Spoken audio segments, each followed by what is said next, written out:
सध्या विधान परिषदेचं मतदान सध्या सुरू आहे आणि याच मतदानामध्ये गणपत गायकवाड मतदान न करताच पुन्हा एकदा पक्ष कार्यालयात दाखल झाल्यात। निवडणूक आयोगाचं उत्तर न आल्यानं गायकवाड अजूनही वेटिंगवरच आहेत।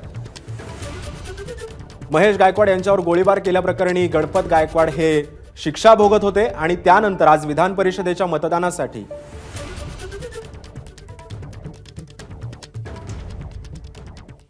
या बातमीवर लक्ष असेलच, पण तुर्तास संजय राऊत बोलतायत, थेट जाऊया। कुठे जात आहे हे तुम्हाला संध्याकाळी कळेल। 11 जागांसाठी 12 उमेदवार रिंगणामध्ये आहेत, त्यामुळे एकच सांगू शकतो की महाविकास आघाडीचे 3ही उमेदवार विजयी होतील। काँग्रेसच्या प्रज्ञा सातव, शिवसेनेचे मिलिंद नार्वेकर आणि शेका पक्षाचे भाई जयंतराव पाटील हे सुद्धा आमचेच उमेदवार आहेत।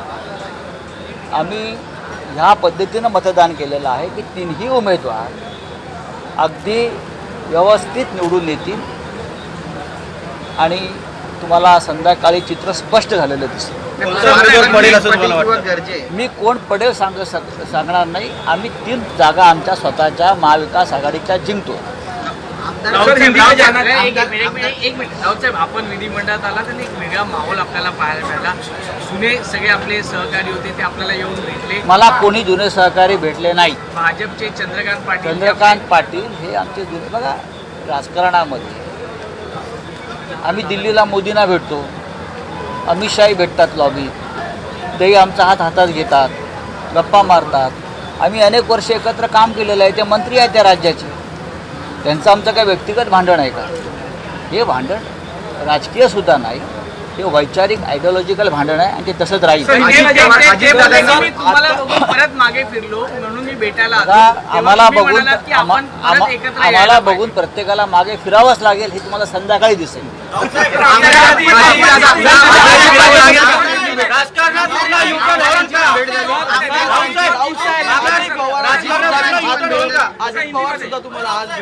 मला आज माननीय अजित पवार भेटले, जयंतराव पाटील भेटले, शेका पक्षाचे जयंत पाटील भेटले, रमेश चिंतेला भेटले, काँग्रेसचे सगळे नेते, राष्ट्रवादीचे भेटले, उद्धवजींना भेटले। चांगला माहोल आहे ना, आणि तो तसाच राहायला हवा। महाराष्ट्राची परंपरा आहे। या महाराष्ट्रामध्ये राजकारणामध्ये विषयाचा प्रवाह कोणी सुरू केला असेल तर तो दुर्दैवानं भारतीय जनता पक्षानं सुरू केला, नाहीतर हा महाराष्ट्राचं राजकारण अत्यंत निर्मळ होतं। मतदानाच्या प्रतीक्षेत आहेत, निवडणूक आयोगाकडे हे प्रकरण गेलेलं आहे, जायलाच पाहिजे। अनिल देशमुख तुरुंगात होते, त्यांना मतदानाचा अधिकार ह्याच निवडणूक आयोगानं नाकारला होता। नवाब मलिक यांनाही एकदा हा मतदानाचा अधिकार नाकारला होता। जर निवडणूक आयोग तटस्थ निपक्ष असेल तर आज गणपत गायकवाड यांना मतदान करू देणार नाही। महाविकास आघाड़ी के 3 उम्मीदवार हैं, तीनों जीत रहे हैं। प्रज्ञा सातव कांग्रेस, मिलिंद नार्वेकर शिवसेना और जयंत पाटिल हमारे हैं। महाविकास आघाड़ी के बहुत ही कंफर्टेबली उनकी जीत हो रही है। सर, गणपत गायकवाड को जो परमिशन दी गई वोट करने की और फ्रॉड है ये। अनिल देशमुख जी गृह मंत्री थे, जेल में रहे, उनको वोटिंग के लिए आने के लिए परमिशन ये चुनाव आयोग ने नहीं दिया, यही वोट था। नवाब मलिक साहब को नहीं दिया, लेकिन गणपत गायकवाड़ साहब को मिल रहा है, तो उसका मतलब आप समझ लीजिए। अजित पवार बाकी लोगों से मिले, आप चंद्रकांत पाटिल से मिलना जुलना होता है, एक साथ काम किया इतने सालों से। हमारा थोड़ा उनका व्यक्तिगत झगड़ा है, पर्सनल वॉर है, पॉलिटिकल है। चंद्रकांत पाटिल से मिले, चंद्रकांत पाटिल आपको मिलने के लिए वापस पीछे आए। अरे थाम ना, प्रश्न विचार दो ना।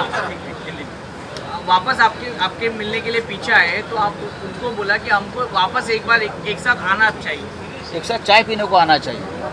वो दिन हमने एक साथ चाय नहीं पी। दरम्यान मवियाचे 3ही उमेदवार विजयी होतील असा विश्वास संजय राऊतांनी व्यक्त केलाय। तसंच संध्याकाळपर्यंत हे सगळं चित्र स्पष्ट होईल असंही राऊत म्हणाले।